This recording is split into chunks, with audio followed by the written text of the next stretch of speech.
Stop, tu roules sur le boulevard BD, cet album est fait pour toi. Les petits riens de Louis Trondheim, tome 9, Les chemins de désir. N'allez trouver aucune connotation sexuelle au nouveau tome des petits riens de Louis Trondheim. Les lignes de désir ou les chemins de désir sont des sentiers tracés graduellement par érosion, à la suite du passage répété de piétons, cyclistes ou animaux. Le terme a été inventé par les géographes, urbanistes et architectes. En ville, ces sentiers démontrent que l'aménagement urbain aux alentours est inapproprié, puisque les gens ont emprunté une voie qui n'était pas prévue au départ. En gros, c'est soit un raccourci, soit un chemin plus commode. Lewis en emprunte un. C'est ainsi qu'en se posant la question, ils découvrent qu'une expression leur était attribuée. C'est loin d'être la seule route sur laquelle il va embarquer les lecteurs de cet album. Avec lui, la locution « les chemins de désir » prend une dimension beaucoup plus large.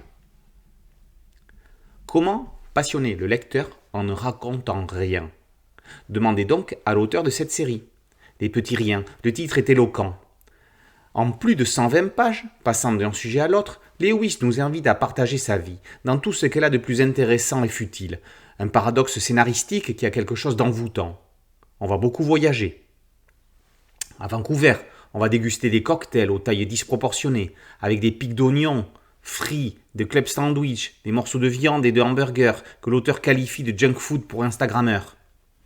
À Singapour, la bande centrale de l'autoroute est composée de pots de fleurs qui peuvent être déplacés pour créer une bande d'accès d'urgence si besoin. À Porto Vecchio, en Corse, on peut ramasser une pièce de 20 centimes par terre. À Bonifacio, c'est 2 €, mais on ne peut pas y toucher. La pièce est collée. Pour Lewis, c'est un signe de l'univers. Les petits riens, c'est aussi la vie privée. L'auteur se fait enguirlander par sa femme parce qu'il se contente d'envoyer un SMS à son papa pour la fête des pères. Après s'être résolu à l'appeler, ce sont ses propres enfants qui la lui souhaitent, par SMS. Autre sujet, Lewis n'aime pas jeter.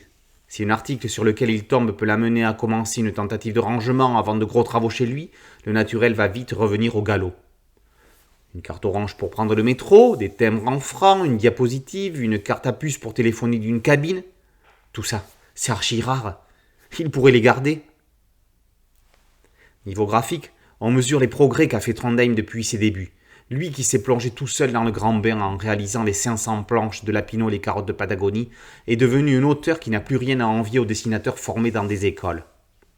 Quelques vues prises sur le vif sont teintées de précision et d'émotion. Une falaise, un arbre, une rue, une cathédrale, le chemin de l'œil de l'auteur à sa main prend la bonne route, le bon chemin de désir.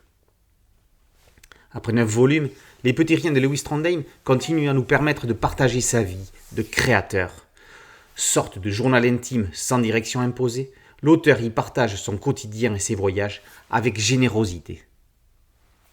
Les petits riens de Louis Trondheim, tome 9, Les chemins de désir, par Louis Trondheim, et paru aux éditions Delcourt.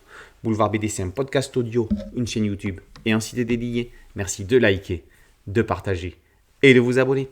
A très bientôt sur Boulevard BD. Ciao.